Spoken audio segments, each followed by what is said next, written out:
This Miami Heat team is rolling. Right now, they are 13-6, 6 straight wins. They're 9-2 record in the last 11 games, 9-1 record at home, 3-1 record in the NBA Cup, 7-2 record in clutch games, and a top 3 seed in the East. Per Brian Windhorst, I don't know where they're going to end up this season, but I know right now the Miami Heat are high achieving.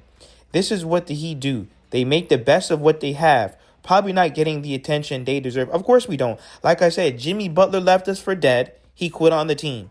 Okay, the NBA they literally blocked the Damian Lillard trade so that we wouldn't win a championship. They are trying to federally indict Terry Rozier. Eric Spoelstra, his house burns down. Eric Spoelstra, his wife leaves him.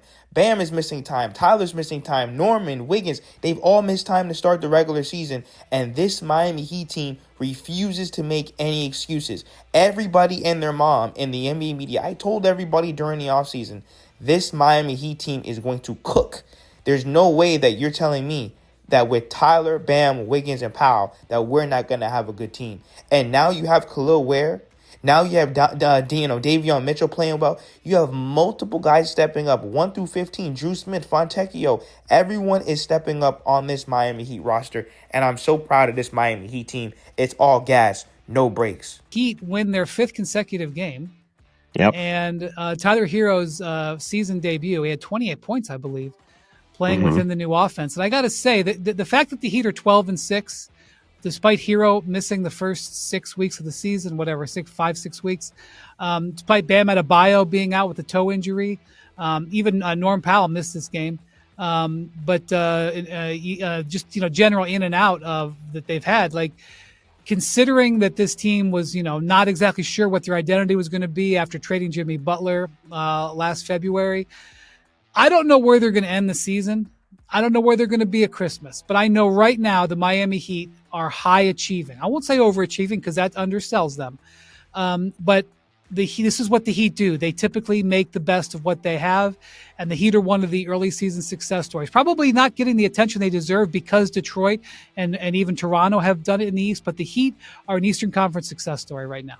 Tim Bontemps and Brian Windhorst say the Heat vibes are great. After being in hell last year with Jimmy Butler, having spent time in Miami last year in the Jimmy fiasco, it's remarkable how much happier and how good the vibes are. A year ago right now, they were in hell. We were in literal hell. This man quit on the team.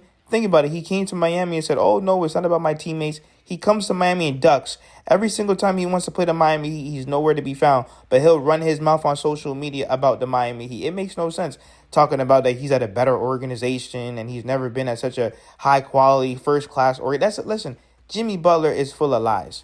All that man does is cap. If it's not about drinking coffee, if it's not about playing dominoes, if it's not about opening up another coffee shop, he doesn't want to play the game of basketball. Pat Riley asked him to play 65 hard, and he refused to do it. But I will say this. There is no NBA superstar that could have done what Jimmy Butler did with that ragtag crew of undrafted guys, having guys miss time, Tyler Hero, Kyle Lowry, Bam, Dragic, and this man, Jimmy Butler, carried these Miami Heat teams with Gabe Vincent and Max Strus. Take the first good look they've got, whether it's to drive to the hoop or to shoot the ball.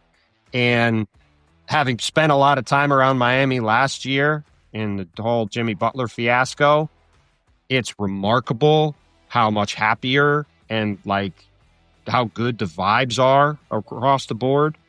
And I think the Heat. Yeah, they were in, a year ago now. They were in hell. It was a miserable situation. They were trying to get out of the Jimmy Butler situation. Jimmy was trying to get out of the Jimmy Butler situation. And they were just stuck in this very awkward dance until they could find a trade that worked. And this year, like the Heat are a championship or bust team. So I think they would be the first to tell you that they're not sitting there saying, yeah, we're going to win the title playing like this. But they're enjoying playing like this. They have a very fun team. They're going to win a lot of regular season games, especially in a very wide open East. And they're going to see what they have and see how far it could take them and then go from there. But from where they were last year to where they are now, it's night and day. And, it's been, I think, it's a really fun brand of basketball to watch, and it's been a really fun opening month. The only major changes that I want to this roster is adding a backup big. The 3 takeaways for me for the Heat going forward are how aggressive might they get at the trade deadline. 2, is finally the year that Spo wins Coach of the Year. 3, the Bam/Ware fit is now much more interesting storyline to me if I'm in the Heat brain trust. Well, like I said, I think we definitely need to get a backup big. I don't really see the Miami Heat trading anyone specifically. When it comes to Spo winning Coach of the Year, who knows? Because right now the Pistons, they're at the top of the East. And if they finish number one, with the jealousy, envy, hatred that they have for the Miami Heat, I just don't see it. Even though today Eric Spoelstra gets to 800 wins as a coach. Like, I just don't understand. How are you a champion? You're the Team USA coach, 800 wins, and you don't get Coach of the Year.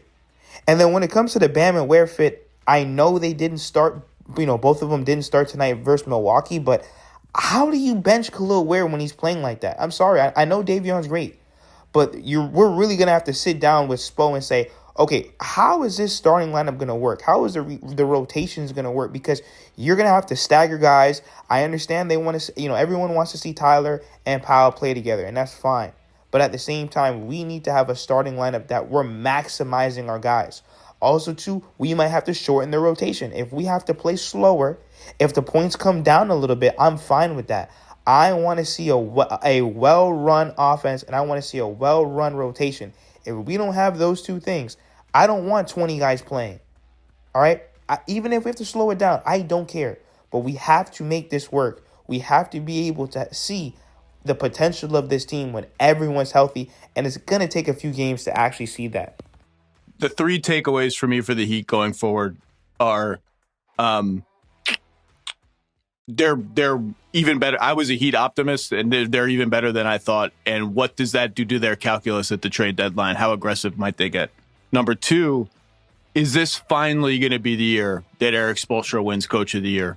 And number 3, the Bam Ware fit is now a much more interesting storyline to me if I'm in the Heat brain trust. Again, I'm not rushing to make any decision. I'm not saying I'm sending either one of them out the door. Far from it. I'm more like, I got to see this work at a higher level going forward because I want both of these guys to play tons of minutes together. Stan Van Gundy on the Miami Heat starting lineup. The question to me is Hero and Powell together. Neither one are elite defenders, smallish. That offense/defense balance will be the major fit question. Spo will figure it out. I don't see any problem. When it comes to me, this is the problem. I understand Davion's playing well, and I understand Khalil Ware's also playing well.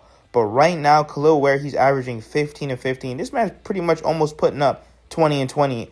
And think about it. This Miami Heat team's been small for so long. We're getting out-rebounded. I have to start Khalil Ware next to Bam Adebayo. Think about it. Bam doesn't even want to play the center. He wants to be a power forward. So if it's up to me, the starting lineup is Tyler, Powell, Wiggins, Bam, Ware.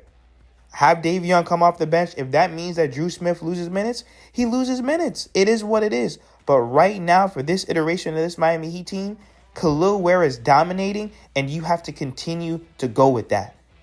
His minutes right now are more impactful than Davion. And don't get me wrong, Davion he's one of the best point of attack defenders in the NBA, and the defense might slip.